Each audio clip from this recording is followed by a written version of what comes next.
우리는 인생을 살면서 큰 실패를 경험할 수도 있습니다. 건강을 잃을 수도 있고 재산을 날릴 수도 있습니다. 그러나 그 어떤 경우에도 잃으면 안 되는 것이 있는데 그것이 곧 꿈이고 비전입니다. 꿈을 잃는다는 것은 마지막 씨앗을 잃는 것입니다.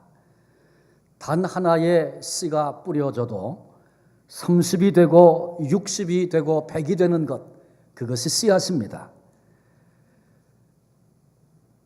반드시 꿈과 비전을 붙들고 살아야 하는 것, 그것이 우리 인생의 삶입니다. 한 분 한 분에게 좀 도전을 해봅니다. 당신에게는 어떤 꿈이 있으십니까? 그러나 그렇다고 해서 인생들이 꿈꾸는 모든 꿈이 다 영원하고 다 가치 있고 우리 삶을 복되게 만드는 것은 아닙니다. 꿈은 크게 두 가지입니다. 한 가지는 할 수만 있으면 빨리 그 꿈에서 깨어나야 하는 헛된 꿈이 있습니다.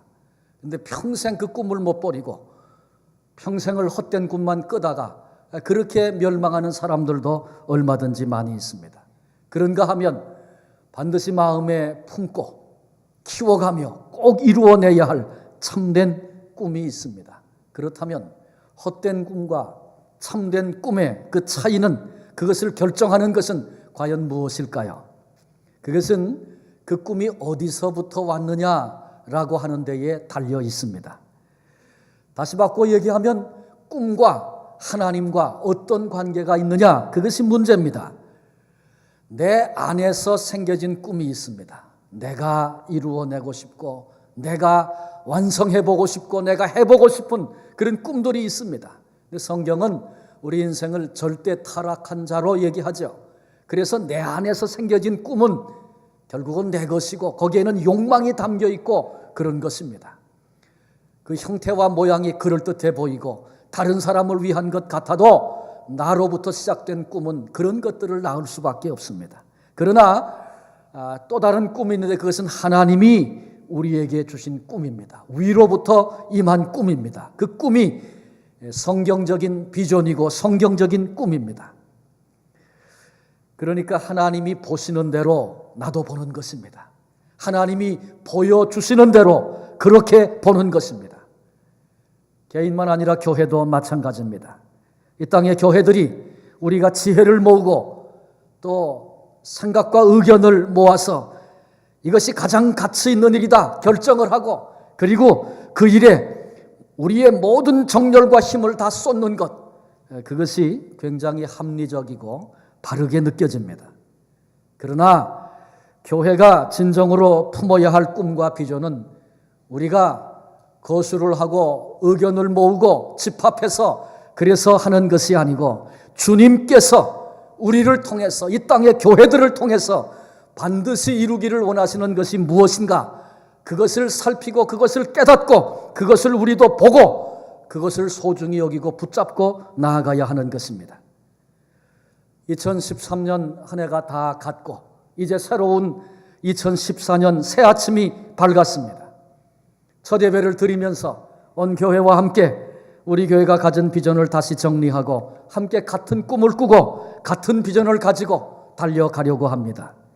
이미 우리 교회가 비전을 가지고 있었고 이 앞에다 써놨었죠. 그런데 제가 그 비전에 대해서 특별히 많이 강조하지 못했던 것 같아요. 그래서 앞으로는 금년에 연초에 한 번, 그 다음에 9월 달에 한 번 비전을 얘기하고 그 비전을 발전시켜가고 그런 일들을 좀 하려고 합니다. 우리 자녀들이 같이 예배할 때 그 비전이 뭔지 알겠냐 그러고 물어보니까 무슨 소리인지 모르겠다 그래요. 그래서 아이들이 잘 이해할 수 있도록 아주 단순하게, 그리고 아이들도 같은 비전을 품고 같은 꿈을 꾸면서 그렇게 섬기는 교회로 나가야 되겠다. 그렇게 의견들을 모으고 교역자들이 이 비전을 다시 단순하게 정리를 해봤습니다. 우리 교회 비전은 한마디로 얘기하면 영혼을 구원하여 제자 삼는 교회, 우리들이 붙들고 나가야 할 주님이 우리에게 맡기신 사명입니다. 주님은 우리를 구원의 자리로 부르십니다. 뿐만 아니라 주님은 우리를 사명의 자리로 부르시기도 합니다. 주님께서 베드로를 부르셨어요. 너는 모든 것을 버려두고 나를 따르라. 구원하시려고 부르시는 부르심입니다. 그런가 하면 내가 너로 사람을 낚는 어부가 되게 하리라. 사명을 맡기시려고 제자 삼아 훈련시켜 사명자로 파송하시려는 우리 주님의 말씀입니다. 똑같은 목적으로 주님이 우리를 부르셨습니다. 그래서 우리로 교회 공동체를 이루게 하시고 이 같은 꿈을 꾸며 이 사명을 감당하는 교회로 우리를 부르신 것입니다. 그 첫째가 교회는 영혼을 구원하는 구원의 방주와 같다. 영혼을 구원하는 것이 우리에게 맡겨주신 사명이다. 이 부분을 좀 살피려고 합니다. 노아의 방주를 기억하십니까? 세상이 모든 사람이 하나님의 심판과 사망을 향하여 달려나갈 때 하나님께서 당대의 의인이었던 노아를 통해서 방주를 준비하게 하셨습니다. 그리고 그 긴 세월 누구든지 들어오기만 하면 산다고 하나님께서 노아를 통하여 초청하셨습니다. 그런데 이 땅에 수많은 사람들이 그 부르시는 하나님의 음성과 초청을 외면하고 다 만들어 놓고 들어오기만 하면 산다고 하는데 비웃고 들어가지 않았습니다. 어떻게 됐습니까? 홍수가 나고 비가 쏟아지고 땅에서 샘이 터질 때에 결국은 방주 안에 들어갔던 사람만 살고 구원을 받고 나머지는 다 멸망하는 그런 비극적인 심판이 있었던 것을 우리는 알고 있습니다. 똑같습니다. 오늘 이 시대의 이 땅의 교회들 구원의 방주로 하나님이 이 땅에 두셨습니다. 주님의 사랑과 주님의 구원을 모르는 이들을 우리가 인도하여 구원의 자리에 이르도록 감당해야 할 그런 사명이 저와 여러분 우리 모두에게 있는 것입니다. 내가 교회 안에 있으므로 건물 안을 얘기하지 않습니다. 그리스도가 우리를 다스리시는 교회 안에 내가 속하여 있으므로 구원받은 자가 되어야 하고 그리고 이 땅에 지금도 멸망을 향해 나가는 수많은 사람들을 건져내고 구원해내는 구원의 길로 인도하는 이 사명을 우리들이 감당해야 하는 것입니다. 이것이 교회에 맡기신 본질적인 사명입니다. 다른 거 다 잘해도 본질적인 사명, 영혼 구원해내는 일 못한다면 그 교회는 참된 교회라고 말할 수 없습니다. 우리가 비즈니스를 하고 또 그로서리를 하고 그러는데 그때 필요한 사람을 두지 않습니까? 필요한 사람 거기에 적당한 일을 하도록 그렇게 일감을 주고 사람을 고용합니다. 그런데 일하러 들어와 가지고 이익을 남기고 주인이 계획한 것을 도와주고 그 일을 내게 주신 사명을 감당해야 할 텐데 그건 관심이 없고 우리 같은 직장에서 만났으니까 만난 사람끼리 잘 지내야 됩니다. 그래서 매일 삼겹살 굽고 파티하자 그러고 그 다음에 같이 놀러 가자 그러고 그것만 하려고 한다면 여러분 그 사람 그 일 맡길 수 있겠습니까? 내보내야 됩니다. 그냥 두면 그 회사 그 사업 망할 것입니다. 물론 함께 같은 목표를 달려가기 위해서는 같이 마음도 모으고 때로는 삼겹살도 먹고 필요한 일이죠. 그러나 그것은 본래의 목적을 위해서 부수적으로 해야 할 것입니다. 그런데 본질적인 건 놓치고 잃어버리고 그건 빼놓고 다른 것만 하겠다고 하면 그건 잘못 가고 있는 것입니다. 마찬가지입니다. 우리 교회가 이 시대 속에 세상 속에 그리고 교회 안에서 해야 할 여러 가지 많은 일들이 있습니다. 그러나 주님께서 우리에게 위임하여 당부하여 맡기신 영혼 살려내는 일은 하지 못하면서 다른 것 가지고 시끌벅적하고 요란하게 한다고 해서 칭찬받는 교회 될 수 없습니다. 영혼을 살려내는 것, 이것이 우리 교회에 주님께서 친히 당부하시고 위임하여 맡기신 일입니다. 마가복음 16장 15절에 우리 주님께서 너희는 온 천하에 다니며 만민에게 복음을 전파하라 그렇게 명령하셨습니다. 사도행전 1장 8절에 오직 성령이 너희에게 임하시면 너희가 권능을 받고 예루살렘과 온 유대와 사마리아와 땅끝까지 이르러서 내 증인이 되어야 하리라. 주님께서 승천하시면서 마지막 당부하여 맡기신 사명의 말씀이었습니다. 사도 바울도 디모데후서 4장 1절과 2절에 하나님 앞과 살아있는 자와 죽은 자를 심판하실 그리스도 예수 앞에서 그가 나타나실 것과 그의 나라를 두고 엄히 명한다. 아주 굉장히 중요하게 힘을 주어서 강조하며 준엄하게 말하고 있습니다. 하나님 앞에 살아있는 자와 죽은 자를 심판하실 그리스도 예수 앞에 그분이 다시 나타나실 것과 그리고 그의 나라를 두고 내가 엄히 말한다. 무슨 얘기합니까? 너는 말씀을 전파하라. 때를 얻든지 못 얻든지 항상 입수라. 때가 아직 안 됐어요. 그러지 말라는 거예요. 지금이라는 거예요. 방해하고 반대하고 들으려고 하지 않아도 우리에게는 전파해야 될 사명이 있다는 것입니다. 우리 교회가 2014년도 한 해를 새롭게 출발하면서 주님이 우리에게 주신 사명을, 이 본질적인 사명을 다시 확인하는 것입니다. 그리고 이 영혼을 구원하고 복음을 전하는 일에 우리 모두의 역량과 힘을 모아야 할 것입니다. 우리 개인에게 맡기신 사명도 동일합니다.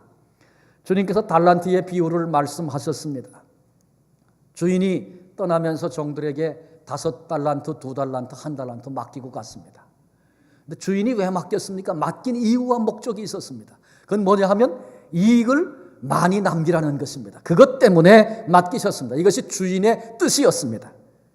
달란트는 개인의 성향과 능력에 따라 전부 다르게 준 것입니다.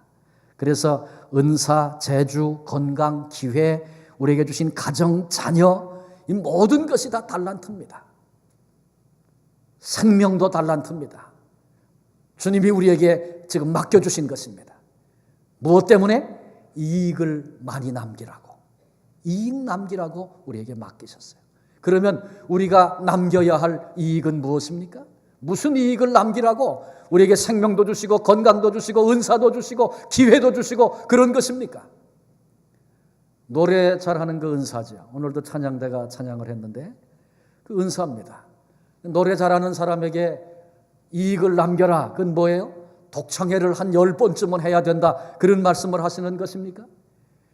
잘 가르치는 것이 은사일 수 있습니다. 가르치는 은사를 받은 자에게 이익을 남겨라. 그러면 그건 뭘 얘기하시는 겁니까? 강의를 많이 해가지고 인기 있는 그런 강사가 되어야 한다. 그런 말씀을 하시는 것입니까? 심지어 성경은 돈 버는 것도 하나님이 주신 은사라 그랬어요. 돈 버는 은사를 하나님이 우리에게 달란트로 맡기셨어요. 그 사람에게 이익을 많이 남겨라 그렇게 말씀하신 것은 얼마짜리 저금 통장을 몇 개는 만들어 가지고 와야 한다 그런 말씀하시는 것입니까? 아닙니다. 우리에게 주신 모든 것을 통해서 이익을 남겨라. 주인 되신 우리 주님께서 우리에게 당부하시고 달란트를 맡기신 것은 영혼을 구원해내라. 영혼을 살려야 한다. 그 이익을 남기라는 것입니다. 노래 잘하십니까? 지금도 고통당하는 사람들을 찾아가서 한번 노래하십시오. 기도하면서 노래할 때 그 찬양을 통해서 예수께로 돌아오는 사람이 생기도록 그렇게 사용할 때 그 은사가 바로 쓰여진 것이고 그것이 이익을 남기는 것입니다. 우리에게 주신 모든 것, 내가 할 수 있는 모든 것, 내게 주신 아직도 허락하신 기회들, 영혼을 구원하는 데 쓰라고 주님이 우리에게 맡기신 달란트입니다. 주님께서 종들을 부르셔서 내가 맡긴 달란트 어떻게 했느냐 물으셨어요. 셈할 날이 왔어요. 우리에게도 그 날이 올 것입니다. 우리에게 생명, 건강, 지혜 그리고 믿음 주시고 오늘까지 시간들을 주시면서 주님이 장차 우리를 주 앞에 세우시고 내가 수많은 기회를 내게 주었는데 많은 달란트를 내게 맡겼는데 셈하자 하실 날이 올 것입니다. 그때 내놓을 영혼이 있는가, 열매가 있는가 우리 하나님 앞에서 생각해야 합니다. 근데 달란트의 비유에 보면 땅에 묻어뒀던 종 있죠. 1달란트 받은 사람. 그 종이 주인한테 와서 말을 제일 많이 했어요. 주인은 이런 분이고 이런 분이기 때문에 내가 그래서 땅에 묻어두었습니다. 보소서 주인의 것입니다. 그리고 얘기를 했어요. 왜 말을 많이 했습니까? 인생을 살아가는 철학, 이유, 목적, 방법, 자기 생각을 가지고 있었다는 거예요. 그래서 나는 이렇게 살았다는 거예요. 그리고 주인 앞에 자신 있게 얘기를 했어요. 내 인생의 방법, 내 주관, 분명한 주관, 내 철학 얘기하는 거 굉장히 멋있어 보이고 괜찮아 보여요. 그런데 여러분 그것이 통하지 않는 날이 옵니다. 내 철학이 중요한 게 아니고 우리 인생의 주인 되신 주님께서 뜻을 가지고 이유가 있어서 우리를 이 땅에 두시고 그리고 달란트를 맡기셨는데 그거 어떻게 했느냐? 그렇게 물으실 때 나는 내 생각은 이래서 이렇게 살았나이다. 그것이 통하지 않는 주인의 뜻이 무시되고 주인의 뜻을 이루어드리지 못하는 사람이 됐을 때 악한 종이라고 책망받는 그래서 바깥 어두운 데 쫓겨나는 이런 비극이 있을 수 있다는 거 우리 알아야 할 것입니다. 우리 모두 삶의 결산을 준비하고 계십니까? 이 땅을 살아가면서 복음을 들었습니까? 구원을 받았습니까? 예수님 우편의 한편 강도, 예수님께로부터 내가 오늘 나와 함께 낙원에 있으리라. 구원의 확증의 말씀을 들었죠. 그런데 이 사람은 불행스럽게도 복음을 증거할 기회를 갖지 못했습니다. 물론 십자가상에서 우리는 죄인이지만 이분은 의로우시다. 그의 증언이 간증이 되었고 사람들의 가슴에 남아있는 것이 사실입니다. 그러나 그는 그날 십자가에서 죽음으로 더 이상 복음을 증거할 기회를 갖지 못했습니다. 그런데 복음을 듣고 구원을 받은 우리가 오늘 여기까지 그리스도인으로 존재하고 있다는 것은 주님이 우리에게 너 나가서 사람들에게 복음을 전해라, 우리에게 허락하신 기회를 우리들이 지금 살고 있는 것입니다. 그런데 내게 주신 본질적인 사명, 다른 거 큰 소리 뻥뻥 치고 별거 다 해도 주님이 나에게 이것 때문에 내가 살아야 한다, 그렇게 맡기신 본질적인 사명 외면한 채 오늘을 산다면 그날 우리는 부끄러운 자 될 것입니다. 바깥 어두운데 쫓겨나게 될 것입니다. 우리 교회가 금년의 역사 42년을 향하여 지금 달려가고 출발하고 있습니다. 지나간 긴 세월 42년 하나님이 우리에게 주신 기회였습니다. 결코 핑계할 수 없는 기회를 하나님이 우리 교회 앞에 무려 42년을 주셨고 우리 교회 앞에 금년 한 해를 열어주셨습니다. 많은 이익을 남겨 주님을 기쁘시게 해드리는 교회가 되어야 합니다. 더 이상 핑계하지 말아야 합니다. 영혼을 구원하는 일에 힘쓰는 교회, 영혼을 구원하는 일에 힘쓰는 복된 성도들이 되시기를 바랍니다. 제자 삼는 교회가 되라. 본문이 우리가 함께 읽었던 말씀은 주님의 지상명령이다, 대사명이다, 그렇게 불려지는 그런 말씀이죠. 하늘과 땅의 권세를 가지신 주님께서 명령하셨습니다. 하늘과 땅의 권세를 가지신 주님이 말씀하셨다는 것은 반드시 이 사명 감당해야 한다, 그런 말씀이고 또 동시에 큰 권세를 가지시고 반드시 그 사명을 위해 살아가는 자들을 도와주시겠다, 그런 약속의 말씀입니다. 세상 끝날까지 볼지어다 내가 세상 끝날까지 너희와 항상 함께 있을 것이다. 많은 사람들, 많은 그리스도인들이 이 말씀 좋아합니다. 왜? 주님이 함께 해주신다고 약속해 주셨으니까. 근데 누구에게? 이 사명을 감당하고 그걸 꿈꾸고 그 길을 걸어가는 자들에게 항상 함께 하시겠다고 약속하신 것입니다. 너희는 그랬어요. 너희는 누굽니까? 좁게는 이 말씀을 듣고 있는 승천하시는 그 자리에 있던 500의 형제, 좁게는 제자들, 뭐 그렇게 말할 수 있을 거예요. 그러나 넓은 의미에서 너희는 주님을 따르는 모든 자들입니다. 우리입니다. 나입니다. 나. 우리는 이 아침에 나에게 우리 교회를 향하여 우리 주님께서 주시는 이 사명, 이 명령 받는 자가 되어야 할 것입니다. 주님께서 가서 제자를 삼고 세례를 베풀고 가르쳐 지키게 하라. 가르치라. 이게 보면 가라, 삼으라, 베풀라, 가르치라. 이 동사가 4개 나오는데 이게 우리말로 들으면 명령형 동사입니다. 명령하신 거예요. 그런데 이 말씀을 원어로 보면 한 가지만 핵심이 되는 명령형 동사고 나머지는 분사형으로 사용이 돼서 그 핵심 명령에 연결되어서 그것을 보조하고 있는 그런 말씀들입니다. 근데 그 핵심이 되는 명령이 뭐냐 하면 제자 삼으라는 명령입니다. 그러니까 제자를 삼기 위해서 너희가 가야 되고 세례를 베풀어야 되고 가르쳐 지켜야 하고 지키게 해야 하고 그런 말씀을 하신 거예요. 누구에게? 그 대상은 누구예요? 모든 족속에게. 모든 족속 속에는 불신자가 훨씬 많습니다.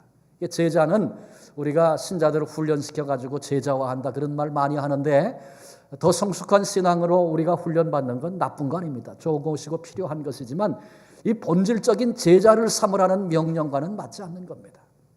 주님이 제자 삼으라고 할 때는 세상 속에 나가서 불신자들에게 복음을 전하고 그들로 그리스도의 제자로 살아갈 수 있도록 그들을 키워내고 주께로 인도하는 그 사명을 감당하라, 그렇게 도전하고 계신 것입니다.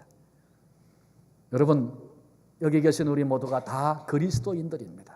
내가 그리스도인이라면 내게 제자 삼는 이 사명이 있다는 사실을 결코 잊지 말아야 할 것입니다. 주님께서 가서 그랬어요. 사명을 가지고 먼저 가라는 것입니다. 이 사명 때문에. 그러니까 오기만 기다리고 오면 내게 주시면 뭐 붙여주시는 사람만 잘하는 것도 필요한 일이겠지만 주님은 더 적극적으로 가라고 말씀하고 있습니다. 적극적인 도전자로 살라는 것입니다. 오늘 우리가 이 말씀을 듣고 우리에게는 이런 사명이 있는가 보다. 첫 해 시작하니까 또 저런 얘기 하는구나. 여러분 그렇게 듣고 우물쭈물하고 그냥 들은 자 안 들은 자 똑같이 그렇게 살아서는 안 된다는 것입니다.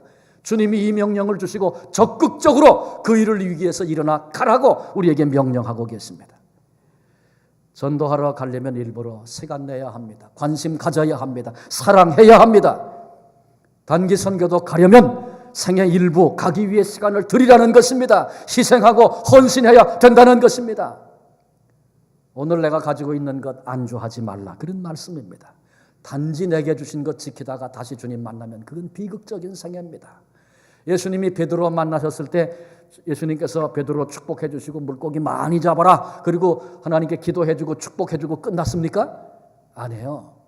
물고기 잡는 것과는 상관도 없는 사람 낚는 어부, 이제는 네 생애 더 큰 것 위하여 너 존재하며 그렇게 살아라 도전하시며 그에게 사명을 주님이 주시지 않았습니까? 이 세상 일을 다 포기하고 버려야 된다, 그런 얘기 아닙니다. 세상 속에 우리가 살아가지만 이 사명을 가진 자로, 본질적인 사명이 이것임을 깨닫고 이것을 위하여 일하고 열매 맺다가 주님 만나는 자가 되어야 한다, 그런 말씀입니다. 단순히 내 것 지키고 복도 많이 받고 그렇게 살려고 오늘 우리가 내 삶에 안주하고 있는 것 아닌가 되돌아보십시다. 내가 정말 예수 믿고 주님을 위해서 포기한 것이 있는가 질문해 보십시다. 주님은 하늘의 영광을 버리셨고 당신의 생명을 십자가 위에서 찢으시고 쪼개셔서 피와 물을 다 내게 쏟아 부어주시고 생명을 주신 분이 있습니다. 그 사랑을 받은 우리가 나는 주님을 위해 포기한 것이 있는가?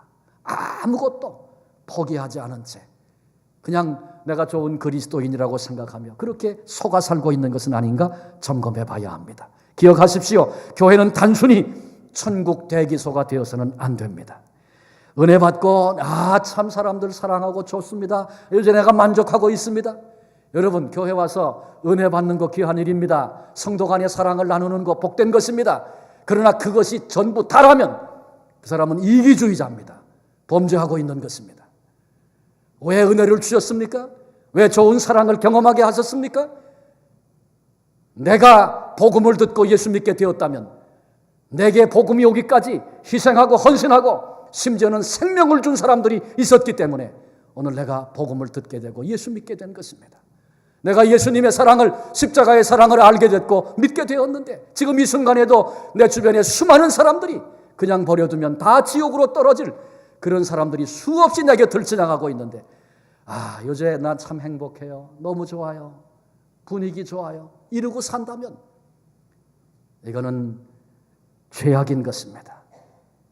주님께서 우리에게 네가 마음에 작정을 하고 일부러 가지 않으면 만날 수 없는 사람, 일부러 내가 희생하고 가지 않으면 구원해낼 수 없는 사람이 있다. 가라 도전하고 계십니다.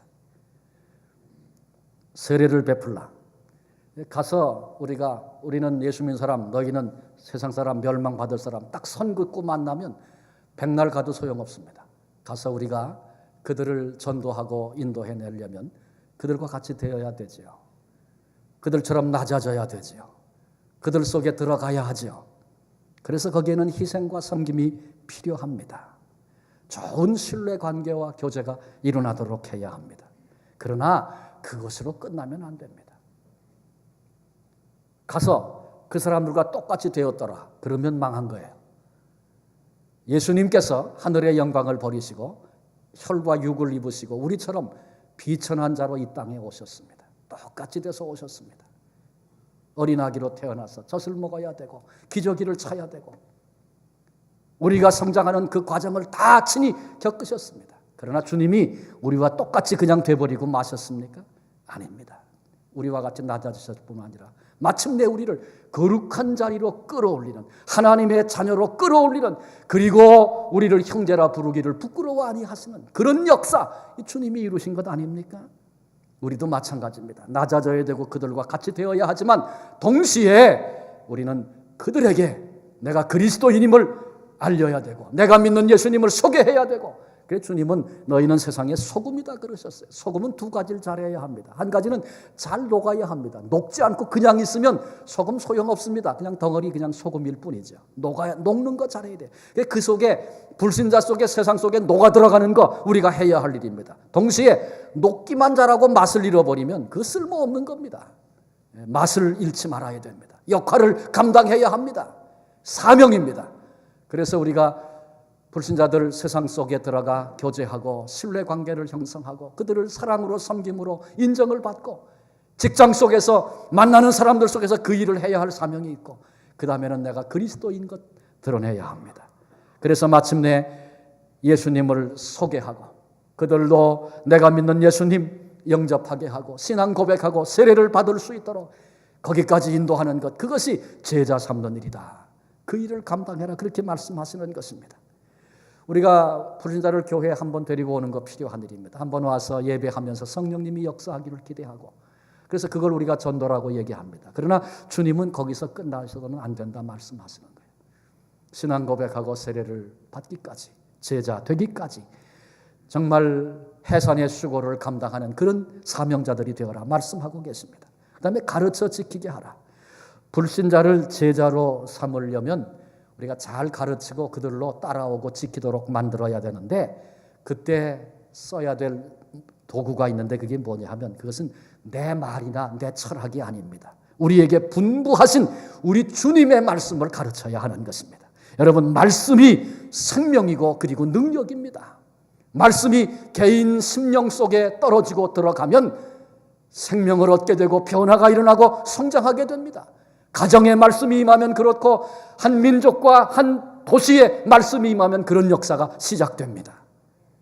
그래서 우리가 감당해야 할 것은 주님이 하신 그 말씀을 우리가 가서 가르치고 전해야 하고, 그래서 그들로 말씀을 붙들고 살아가도록 돕는 것입니다.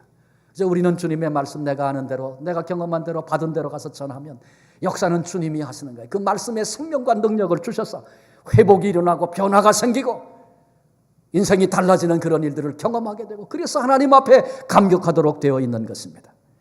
그리하여 불신자를 마침내 제자로 만드는 이 사명 감당하라고 말씀하고 계십니다. 또 한 번 질문해야 합니다. 나로 인하여 주님의 제자가 된 사람은 몇 명이나 되는가? 각각 우리가 물어야 할 질문입니다. 우리가 목사가 돼서 혹은 장로가 돼서 권사가 돼서 집사가 돼서 주님을 섬긴 지가 몇 년쯤 되셨습니까? 내가 복음을 듣고 예수님을 믿은 지는 몇 년이나 되셨습니까? 그러한데 나를 통해서 주님의 제자가 된 사람은 얼마나 있을까? 한번 셈해 봐야 할 것입니다. 주님이 우리를 부르셔서 결산할 그날을 준비해야 합니다. 그래서 우리 교회는 이것을 사명으로 삼고 비전으로 삼고 제자 삼는 사역에 힘을 모으려는 것입니다. 그래서 우리 한 분 한 분이 지금 주님의 제자들을 많이 일으키고 그 헌신과 희생과 사랑과 수고가 열매 맺어서 많은 제자들이 일어나게 되고 주님 앞에 칭찬받는 그런 성도들로 그렇게 서기까지 함께 이 길을 가려고 하는 것입니다. 우리는 직분을 받기도 하고 또 다 리더들입니다. 리더는 주변 사람에게 영향을 끼치는 사람이에요. 우리는 세상 속에 나가 영향을 끼치라고 주님께로부터 부르심을 입은 리더들이고 다 지도자들입니다. 그런데 그럼에도 우리 주님이 당부하신 영혼을 구원하고 제자를 삼는 이 일에 전혀 관심조차 없이 무관하게 신앙생활을 해왔다면 내 신앙을 점검해보고 얼마나 이게 불행한 신앙인가 알아야 할 것입니다. 주님이 우리를 통해서 간절히 이루기를 원하시는 일이 있습니다. 그것이 바로 영혼을 구원하여 제자 삼는 일입니다. 우리 교회가 우리 모두가 같이 더불어 함께 품고 나아갈 비전이고 꿈입니다. 그리고 이 일을 이루기 위해서 중점적으로 해야 할 세 가지 사역이 있는데 그것이 뭐냐 하면 첫째는 모든 세대가 함께 예배하는 것입니다. 예배에 대한 문제고 두 번째는 가정교회 안에서 함께 성장하는 것입니다. 하나님이 함께 성장할 좋은 툴을 우리에게 주셨고 그 안에서 어제나 오늘이나 금년이나 내년이나 똑같은 게 아니고 점점 자라가야 할 사람들입니다. 그리고 마지막으로는 하나님의 선교, 하나님 나라를 위해서 귀하게 쓰임을 받는 것입니다. 모든 세대가 함께 예배하고 예배의 중요성은 아무리 강조해도 지나치지 않습니다. 예배에 성공한 아벨을 하나님이 받으셨습니다. 그 인생이 성공한 인생이 됐습니다. 그런가 하면 예배에 실패한 가인, 하나님께서 거절하셨고 그 인생 하나님께 버림받는 인생이 되고 말았습니다. 그러니 여러분, 예배가 얼마나 중요한 것입니까? 내가 예배자로 산다는 것은 축복입니다. 내가 오늘 하나님을 예배하고 있다는 것은 아직도 내게 희망이 있다는 것입니다. 제가 그런 얘기를 이미 드린 바 있습니다만, 북한 땅에 가서 몇 차례 가면서 점점 가면서 더 어려워지고 힘들어지고 사람들은 더 악해지고 이런 것들을 보면서 아무것도 할 수 없다는 절망감 때문에 아주 힘들었던 그런 시간이 있었습니다. 북한 땅 한 구퉁이에서 아주 괴로워하고 힘들어하고, 하나님 뭘 제가 할 수 있습니까? 그리고 절규하고 있을 때 하나님이 제게 주셨던 마음과 말씀이 있습니다. 그건 뭐냐 하면, 네가 뭐 하려고 그러지 말아라. 네가 뭘 할 수 있겠니? 단지 하나, 너는 이 땅을 밟고 나를 예배하는 자가 되라. 그렇게 말씀하시고 도전해 주셨어요. 저는 그 말씀을 들으면서 아주 전율처럼, 예배가 이렇게 소중한 것이구나. 이 땅 한 모퉁이에서 이 땅을 밟고 서서 예배하는 자가 있는 한 이 땅에 희망이 있는 거구나. 그런 생각을 했습니다. 어찌 북한 땅만 그렇겠습니까? 우리 개인의 삶에 참된 예배가 있으면 그 사람 소망이 있는 사람입니다. 우리 가정에 참된 예배가 있다면 그 가정 희망이 있는 가정입니다. 우리 교회, 우리 민족 속에 참된 예배가 있다면 우리에게는 희망이 있습니다. 주님께서 우리에게 약속해 주셨어요. 그걸 약속의 원리 그렇게 말하는데, 한두 사람이라도 내 이름으로 모인 곳에 내가 그들 중에 있느니라 약속해 주셨어요. 그걸 약속의 원리라고 말하는데, 그 약속의 원리에 근거하면 지금 여기 누가 계세요? 우리 주님이 계세요. 그건 제가 무슨 호언장담하고 그런 얘기하는 게 아니고, 이게 주님의 약속에 의해서 그런 것입니다. 우리가 누구 이름으로 모였습니까? 여러분 유목사 이름으로 모이셨습니까? 아니에요. 예수 그리스도의 이름으로 우리가 여기 모였습니다. 그러면 거기 누가 계시다고요? 우리 주님이. 약속의 원리를 따라 주님이 여기 계신 거예요. 그다음에 임재하신다고 그랬죠. 임재. 우리와 같이 여기 계신 것을 임재라고 말합니다. 그래서 임재의 원리라고 말합니다. 우리 한 사람이 하나님을 바로 찬양하고 바로 예배하면 찬양 중에 거하시는 하나님, 하나님께서 우리의 찬양을 받으시려고, 우리의 기도를 받으시려고, 우리의 예배를 받으시려고, 우리의 헌신을 받으시려고 하나님이 여기 임재하시는 거예요. 임재하시면 역사가 일어납니다. 여러분, 우리가 무슨 사람이 능력이 있어서 사람이 무슨 역사를 일으키는 게 아니고, 능력의 하나님이 우리 가운데 임하시면 거기 역사가 있는 거예요. 그래서 빛이 임하면 어둠이 쫓겨나죠. 주님이 이곳에 임하시면 우리 속에 장난질 치던 사탄이 맥을 못 추고 쫓겨나는 것입니다. 그래서 우리가 하나님의 임재의 원리를 기억하고 하나님 앞에 예배하기 시작하면 말이죠, 우리 친척들이 예수 하나도 전혀 모르고 안 믿던 분들이 여기 구경 나와 앉았다가 회개하고 예수 믿는 역사가 생길 줄로 믿습니다. 그건 우리가 뭘 해서가 아니라 하나님의 임재 때문에 일어나는 역사입니다. 그러니까 예배할 때마다 그저 사람만 보고 사람이 보나 안 보나 그러고 우리가 그냥 이렇게 지나는 시간이 아니라, 약속을 붙잡고 임재하신 주님 앞에 나를 올려드리고 주님 앞에 내가 서는 이런 생명의 예배를 드리기 시작하면 주의 임재 때문에 어두움이 쫓겨나고 불안이 두려움이 떠나가고 질병이 쫓겨나고 하나님이 우리를 회복해 하시고 새롭게 하시는 하나님의 역사를 경험하게 되는 것입니다. 예배는 그래서 살고 죽는 일입니다. 개인에게 그렇고 가정도 그렇고 교회도 그렇고 민족도 그렇습니다. 여러분, 이 사실을 다시 확인하고 남은 생에 한번 예배의 삶을 걸어보십시오. 내 남은 생애를 예배에 한번 걸어보겠다, 이렇게 작정하고 예배하는 사람이 일어나기 시작할 때 놀라운 일을 보게 될 것입니다. 단순하게 예배 시간 11시에 시작되면 그 11시 지키는 것도 참 그렇게 중요한 예배인데, 오늘 늦으신 분들은 제가 의도적으로 누구 말씀드리는 건 아닙니다. 그러나 하나님 앞에 예배하는 일이 그렇게 중요하기 때문에 그 일을 사모하고 미리 나와서 기도하십시오. 그게 필요한 일입니다. 그래서 예배하는 일에 그런 마음을 드려야 되고, 더 나아가서는요, 11시 시작돼서 예배 끝날 때까지 이것만 예배라고 생각하면 오산입니다. 예배자의 삶을 사는 것입니다. 우리의 삶으로 예배되게 하는 것입니다. 주님이 내 안에 임재해 계시잖아요. 우리가 주님 영접하면 주님 우리 안에 계시다고 그랬죠. 근데 주님과 내가 함께 동행하니까 주님이 임재한 자리니까 내 존재가 예배자의 존재가 되는 거죠. 주님을 늘 인식하고 그분과 동행하고 예배 마치고 가면서 예수님 안녕히 계세요. 제가 다음 주일날 다시 와서 꼭 뵙겠습니다. 그리고 가면 안 된단 말이죠. 아니, 나는 한 번도 그렇게 인사 안 했습니다. 물론 인사는 그렇게 안 하지만 실제적으로 내가 그런 사람이 많단 말이죠. 저기서 악수하면서 예수님도 안녕히 계세요. 다음 주에 제가 올게요. 그러고 가는 거예요. 그리고 예수님 없이 그냥 사는 거예요. 예배자의 삶이 아닙니다. 그렇게 살다가 와서 예배하면 은혜가 안 되는 거예요. 일주일 동안 하나님 앞에 살려고 몸부림치다가 주의 뜻대로 살아보려고 사명 감당해 보려고 자고 깨며 고민하고 그렇게 살다가 와서 여기 앉기만 해도 은혜가 되지 않겠어요? 그런 것입니다. 그게 예배자의 삶입니다. 특히 부모된 우리들은 자녀들에게 예배자의 삶을 보여야 합니다. 조금만 불편하고 힘들면 예배 안 하고 예배도 빼먹고 뭐 그렇게 하면 자녀들이 그거 보고 그거 그냥 배우는 거예요. 말로 자녀가 배워지질 않습니다. 그 자녀들을 가르치는 교육자들이 그런 얘기를 자꾸 호소를 해요. 아이들이 뭐 주일날 시험만 앞에 있으면 뭐 자동차 운전 뭐 면허해야 되면 또 뭐 이런 일 저런 일 생기면 그냥 교회를 안 온다는 거예요. 그건 뭐 교회에서 아무리 소리만 들어도 되겠습니까? 부모들이 그것보다 너 예배가 중요하다. 그리고 부모가 그렇게 살면서 그럴 때 아이들이 평생을 가면서 내가 예배하는 자가 돼야 되는 거구나. 그게 무엇보다 중요하구나. 그렇게 알아지고 그렇게 배워지지 않겠습니까?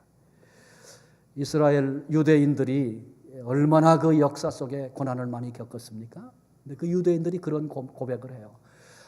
우리가 안식일을 지킨 것이 아니고 안식일이 우리를 지켰습니다. 그 얘기의 의미를 우리는 되새겨야 합니다. 이 시대의 주일을 지키고 참 주일을 성수하는 것이 때로는 힘들고 어려운 일일 수 있습니다. 그러나 그 주일을 지킨 것이 우리를 지키는 하나님의 축복의 통로가 된다는 것 알아야 할 것입니다. 그 다음에 가정교회 안에서 함께 성장하여, 가정교회에 대한 얘기는 여러 차례 드린 바 있습니다만 가정교회는 원형교회의 모습입니다. 초대교회는 다 가정 단위로 이렇게 모였어요. 그리고 평신도가 지도자가 됐어요. 요즘으로 생각하면 개척교회와 같다, 그렇게 생각하면 됩니다. 목회자를 모시기 전에 존재하고 있는 개척교회와 같다.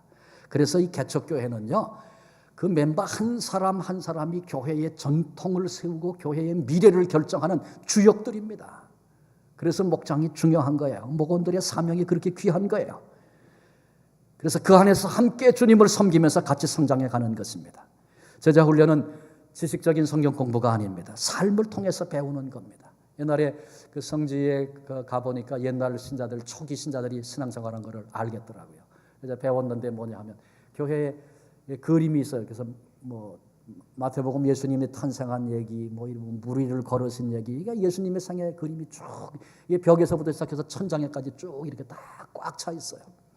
이게 뭐냐 그러고 물어보니까, 왜 이렇게 했냐 물어보니까, 이제 한 사람을 전도해서 교회 데리고 오면은 데리고 온 사람이 예수님이 탄생하신 성탄절부터 얘기해 준다는 거예요. 그래서 그 그림을 보고, 그 성경이 다 각각 개인적으로 없으니까, 그래서 그 그림을 보고 예수님의 생애 성경 이야기를 다 해준대요.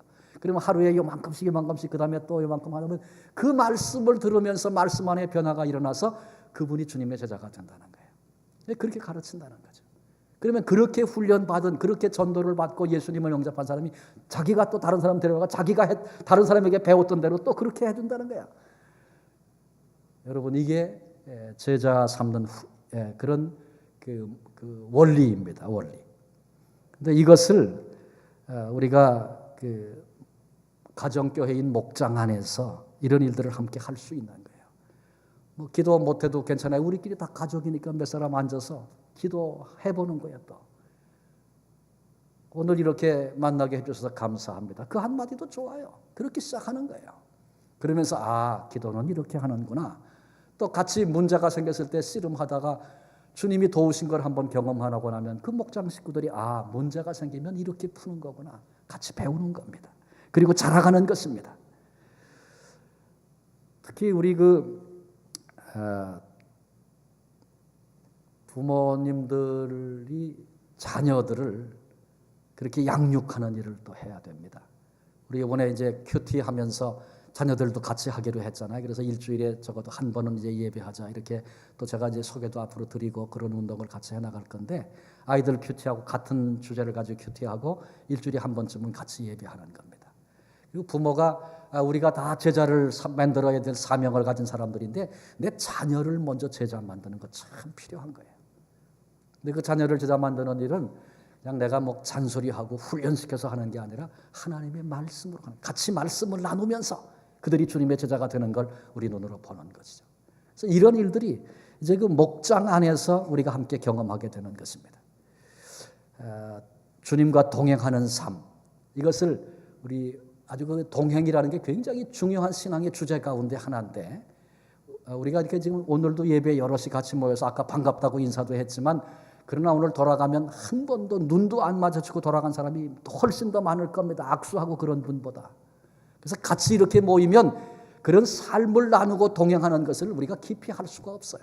근데 목장 안에서 어떻게 살았는지 같이 얘기도 나누고 아팠던 얘기도 하고 위에서 기도도 해주고 또 하나님이 지혜를 주시면 이렇게 한번 해보면 어떨까요? 그래서 같이 그렇게 또 해보고 그러면서 문제를 같이 극복해보고 목장은 어떠면 이제 힘들고 부담이 될 수도 있을 거예요. 요즘 사람들은 다 개인주의잖아요. 그래서 내가 누구에게 부담을 주는 것도 싫고 내가 부담받기도 싫고 그런 거죠. 그런데 하나님께서 우리 인생을 지으실 때 공동체로 우리 인생을 존재하도록 하셨어요. 그래서 혼자 있는 것은 보기에 좋지 않았다. 그렇게 말씀하시고 보기에 심히 좋았다. 결국은 그런 관계로 우리 공동체로 우리 인간을 살게 하시는 겁니다. 누가 행복한 사람입니까? 대통령이어도 재물이 많아도 회사 회장이 돼도 그것이 그를 행복하게 만들지 않습니다. 하나님이 붙여주신 내 주변의 사람들과의 관계가 행복한 사람이 행복한 사람입니다. 관계는 다 깨뜨려 놓고 행복을 찾으려고 생각하는 건 어리석은 일입니다. 관계가 행복한 것이 행복한 것이에요. 그런데 우리 목장 안에서 이렇게 같이 왔다 가면 잘 드러나지 않죠. 그래서 목장 안에서는 다 알아요. 성품도 알고 성격도 알고. 그래서 내가 나를 보게 되고 그래서 그 안에서 어울려지면서 신앙 인격이 자라는 겁니다. 신앙 인격은 혼자 크지 못합니다. 우린 그저 말씀 듣고 얘기 듣고 그러면 또 뭐 은혜 받고 그러면 내가 그런 사람인 줄로 착각해요. 그렇지 않습니다. 내가 말씀을 받고 듣는 거 귀한 일이지만 그렇다고 저절로 내가 그런 사람 되는 거 아니에요. 관계 속에서 그 말씀을 붙들고 씨름해보고 해결해보고 죄와 싸워 이겨보고 그리고 나서 비로소 우리 인격이 자라는 것입니다. 그 성장의 자리가 은총의 자리가 목장입니다. 목장을 통해서 그런 일들을 우리가 한번 같이 해보면 좋겠어요. 어려워도 한번 그렇게 해보십시오. 금년에 하도 그 목장은 사실 효과적으로 하려면 매주 모여야 되는데 너무들 힘들어 하셔서 제가 좀 내려놓고 다시 좀 이렇게 출발해야 되겠다 작정을 했습니다. 그래서 한 달에 2번은 꼭 모여야 됩니다. 한 달에 2번은. 월 초에는 이제 이번 돌아온 주말에 모일 건데 월 초에는 가정에서 모이고요. 그 다음에 마지막 주일에는 교회에서 연합으로 각 곳곳에 흩어져서 연합목장으로 그렇게 모이게 됩니다. 우리 목장들이 반드시 한 달에 2번은 그렇게 모인다. 그 힘써 보십시오. 우리 꿈이 큰데 그 꿈을 위해서 이것 하는 거 이건 작은 일이에요. 근데 이 작은 일부터 시작해서 해내면 주님이 역사하시고 우리를 행복한 자로 빚어주실 것입니다. 그래서 함께 전도도 하고 함께 제자도 만드는 그런 일들을 같이 누리게 될 것입니다. 마지막 세 번째가 선교에 동참하는 것입니다. 선교는 우리 교회가 성도가 감당해야 할 모든 사역의 최종적인 고리입니다. 교회란 선교를 통해서 이 땅에 하나님 나라를 이루어가는 마지막 보루입니다. 이는 교회 존재의 목적이기도 합니다. 주님은 우리를 통해서 열방 모든 족속에게 복음이 흘러가기를 원하고 계십니다. 우리 주님이 이 땅에 오셔서 우리와 같은 인간의 몸을 입으셨습니다. 십자가의 대속의 죽음을 죽으셨습니다. 자신의 몸과 자신의 생명을 우리를 위해서 내어주셨습니다. 왜? 많은 사람을 구원하시려고. 그런데 오늘 여전히 이 복음을 모른 채 많은 사람들이 죽어가고 있습니다. 우리 주님이 그것을 바라보면서, 주님이 구원의 길을, 생명의 길을 당신을 다 송두리에서 쏟아부으셔서 열어놓으시고 만들어 놓으셨는데, 지금도 그 소식을 듣지 못해서, 그래서 지금도 죽어가는 사람들이 이 땅에 수없이 많이 있다라고 할 때, 그것을 바라보시는 우리 주님의 마음이 어떠하시겠습니까? 바울은 이렇게 말합니다. 누구든지 주의 이름을 부르는 자는 구원을 받으리라. 어떤 세대에 태어났든지, 어떤 지역에 출생했든지, 남자든 여자든 어떤 일을 하며 살았든지 관계없이 누구든지 예수 그리스도의 이름을 부르면 구원을 받는다 선언했습니다. 그 바울이 얘기를 합니다. 믿지 아니하는 일을 어찌 부르리요? 내가 믿지 않으면서 부를 수 있겠느냐? 듣지도 못한 일을 어찌 믿으리요? 들어본 적도 없는데 어떻게 믿느냐? 전파하는 자가 없지 어찌 들으리요? 전파하지 않는데, 우리가 그 사명을 감당해야 할 텐데 입을 닫고 있는데 어떻게 듣게 되겠는가? 보내심을 받지 아니하였으면 어찌 전파하리요? 주님은 우리에게 가라고 말씀하시는데 내 얘기 아니야, 나는 상관없어. 그리고 우리가 있으면, 지금 바울이 안타깝게 얘기하는 그 일을 지금 내가 하고 있는 것입니다. 선교는 그리스도인에게 사명입니다. 더 나아가 특권이기도 하고 우리 주님의 소원입니다. 그럼에도 불구하고 선교와 아무런 상관이 없는 삶을 오늘 살고, 그건 내게 하나도 부담이 안 돼. 그렇다면 참된 신앙인이라 말하기 어렵습니다. 다음 주일이 선교주일입니다. 그래서 다음 주일에 좀 더 자세한 얘기 말씀드리려고 합니다. 우리가 주님의 이 도전 앞에 응답자로 서야 할 것입니다. 그런 말이 있습니다. 목표는 우리 삶에 보이지 않는 길이다. 목표. 우리가 이뤄내야 될, 주님이 이루라고 말씀하신 꿈과 비전, 그것이 우리로 하여금 보이지 않는 길이 돼서 우리로 그 길을 가게 하는, 그런 삶을 살아내게 하는 능력이 된다. 그런 말씀입니다. 그러니까 비전을 붙잡는 것 너무나 중요한 것입니다. 영혼을 구원하여 제자 삼는 교회, 우리 교회 비전입니다. 한번 같이 한번 해보실까요? 영혼을 구원하여 제자 삼는 교회, 모든 세대가 함께 예배하고 가정교회를 통하여 함께 성장하여 선교에 동참하는 교회입니다. 가시나무를 심으면서 장미를 기대해서는 안 됩니다. 주님이 우리에게 맡기신 사명과 그리고 이루어질 그 영광의 나라, 하나님 나라가 점점 다가오고 있습니다. 그런데 이 사명을 위해서 오늘 씨앗을 심는 일을 하지 않으면서 내 관심을 따라 다른 나무 심으면서 그 영광의 나라가 임하고 그 열매가 내 것이 되기를 기대한다면 우리는 어리석은 자임에 틀림이 없습니다. 꿈은 크게, 시작은 작게, 할 수 있는 일은 작은 일부터, 그런 말도 있습니다. 우리 주님이 맡기신 이 큰 사명과 꿈 앞에서 우리 교회가 이제 해야 할 일을 하나하나 제시할 것입니다. 여러분들이 그 일을 가슴에 품고 내가 지금 할 수 있는, 내가 순종하면, 내가 작정하면 할 수 있는 일을 시작하십시오. 주님이 할 수 없는 일을 우리에게 요구하지 않으십니다. 작은 일이지만 그거 시작하면 그 꿈을 주신 주님께서 큰 일을 이루게 하시고 그 영광의 자리에 우리로 서게 하실 줄로 믿습니다. 영혼을 구원하여 제자 삼는 교회, 함께 붙들고 이 사명 감당하며 승리하는 복된 한 해 우리의 미래가 되시기를 주님의 이름으로 축원합니다. 기도하시겠습니다. 주님, 이 땅을 살아갈 기회를 우리에게 허락하셔서 2014년 열어주신 것을 감사합니다. 그러나 이 주신 기회를 어떻게 살 것인가, 그건 너무나도 중요한데, 오 주님, 오늘 우리로 첫 주일 예배를 드리면서 주님의 마음속에 있는 소원, 그래서 우리 교회가 비전이라 칭하고 붙잡은 영혼을 구원하여 제자 삼는 교회, 이 사명 앞에 우리들 일어서게 해 주옵소서. 나는 무엇 때문에 살아왔는가를 질문하며 하나님 앞에 본질적인 존재의 목적과 이유를 다시 붙드는, 오늘 이 길을 걷는 이유가 분명해지는 그런 삶 우리 속에 시작되도록 축복해 주시고 결단의 사명 우리로 감당케 해 주옵소서. 우리를 은총의 자리로 불러내신 예수 그리스도의 이름으로 기도합니다. 아멘.